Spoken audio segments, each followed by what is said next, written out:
Bon dia a tots. Nosaltres som les responsables de la corresponsalia de comunió i confirmació, la Inés i l'Abril.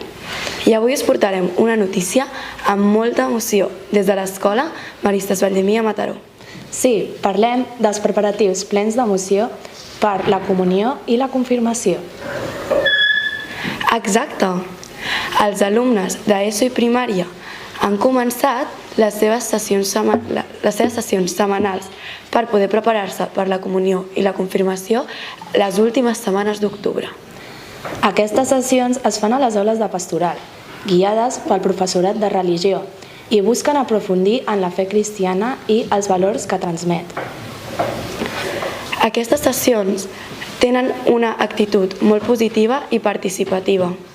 Alguns prenen aquest camí com una experiència per millorar tota la seva vida personal i també tota la seva vida espiritual.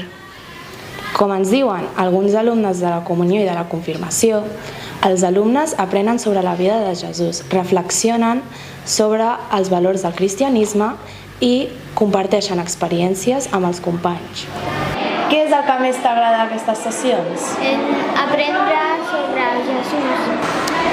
Com vius el fet de compartir aquest procés amb companys de la teva edat? Crec que és millor perquè pots veure el punt de vista dels altres i veure també i comparar-ho amb el teu. Els seus objectius principals són millorar la fe, comprendre el sentit de la comunió i la confirmació i fomentar valors com són la solidaritat, la convivència i la humilitat, no deixant que caiguem a la tentació de l'ego. Com bé diu el professor de la confirmació, Manel. Ja sigui la solidaritat, ja sigui la bona entesa amb un mateix i amb els altres, d'acord? I sobretot un factor que és principal, no caure en la tentació en el nostre ego, o sigui, ser egoistes, sinó que sempre intentem pensar que més enllà de la pròpia realitat meva hi ha altre. I de quina manera podem fer això? Doncs servir als altres. De quina manera puc donar un cop de mà a partir de les meves realitats com a persona a ajudar els altres?